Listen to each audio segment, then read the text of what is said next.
Study Session 7. Programs for people with mental retardation. Introduction. This lecture focuses on the programs for people with mental retardation.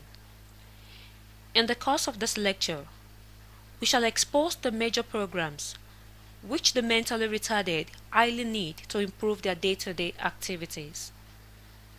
The highlights include early intervention, employment programs, living arrangements, and education of family members.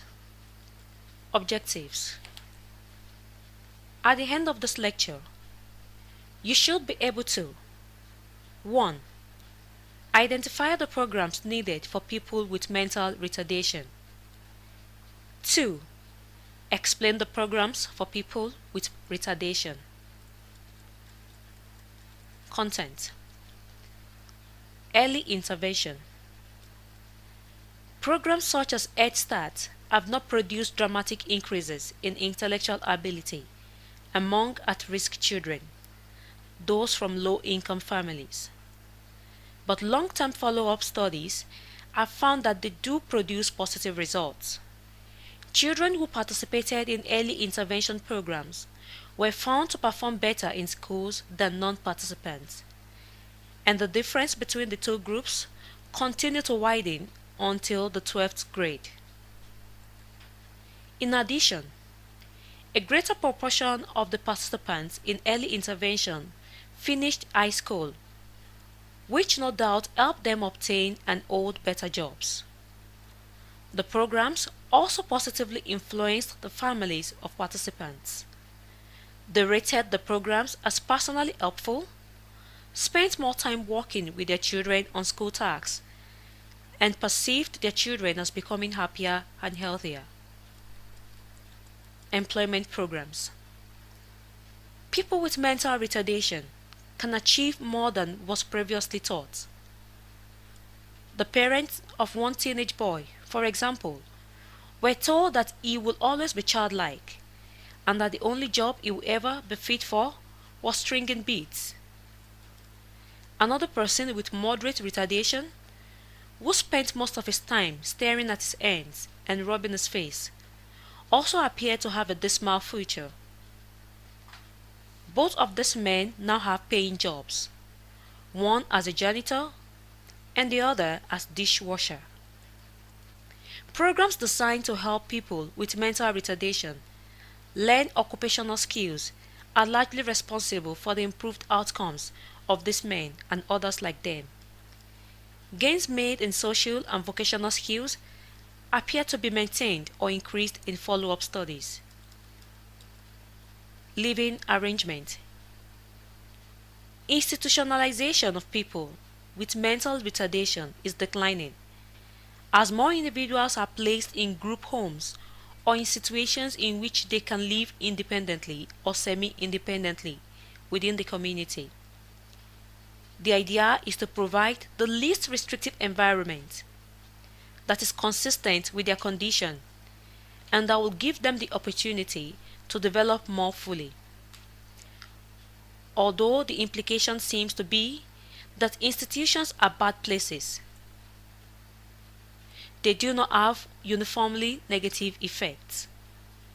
Nor do group homes always provide positive experiences. What seem to be the most important are program goals, programs that promote social interaction and the development of competence have positive effects on the residents of either institutions or group homes. Non-traditional group arrangements, in which a small number of people live together in a home, sharing meals and chores, provide increased opportunity for social interactions. These normalized living arrangements were found to produce benefits such as increased adaptive functioning, improved language development, and socialization. Many of these positive behaviors, however, were already part of the residents' repertoires. What they need are systematic programs that will teach them additional living skills. Merely moving people with mental retardation from one environment to another does not by itself guarantee that they will be taught the skills they need. Nonetheless, properly planned and supported deinstitutionalization does provide these individuals an opportunity to experience a normal life. Finally, it should be noted that living arrangements, environmental supports, and interventions should be tailored to the type of retardation and severity of limitations found among the individuals. As mentioned earlier, parents and family members often serve as caregivers for a significant period of time. When this occurs, the family members may need education and training in dealing with someone who has mental retardation. Overcoming myths about the disorder, finding out how to deal with the affected family members, identifying supports and resources, and handling emotional problems, e.g., anxiety, guilt, and anger within the family are important tasks for caregivers. Can mental retardation be prevented?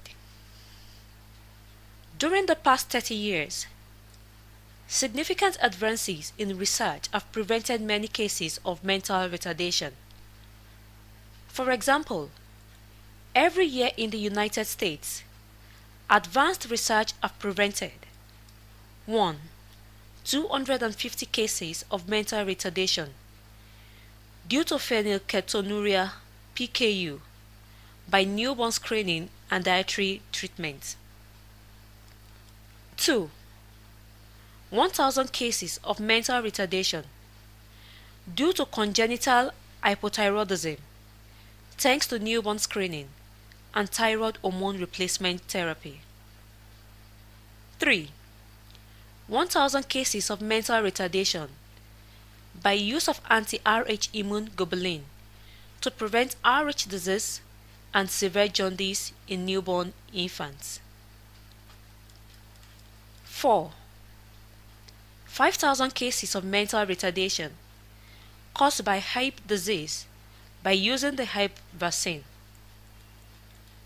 5. 4,000 cases of mental retardation due to measles, encephalitis, thanks to measles vaccine, and untold numbers of cases of mental retardation prevented by rubella vaccine. Other interventions have reduced the occurrence of mental retardation. Removing lead from the environment reduces brain damage in children. Preventive interventions such as child safety sets and bicycle helmets reduce head trauma. Early intervention programs with high-risk infants and children have shown remarkable results in reducing the predicted incidence of subnormal intellectual functioning. Finally, early comprehensive prenatal care and preventive measures prior to and during pregnancy increase a woman's chances of preventing mental retardation. Pediatric AIDS is being reduced by AZT treatment of the mother during pregnancy, and dietary supplementation with folic acid reduces the risk of neural tube defect. Research continues on new ways to prevent mental retardation. During research on the development and function of the nervous system, a wide variety of fetal treatments and gene therapy have been designed to correct the abnormality produced by defective genes. Summary. In this lecture, we clearly defined the main programs for people with mental retardation. In the course of the lecture 2, we have examined the programs and how they directly and indirectly reduced mental retardation. End of study session 7. Thank you for listening.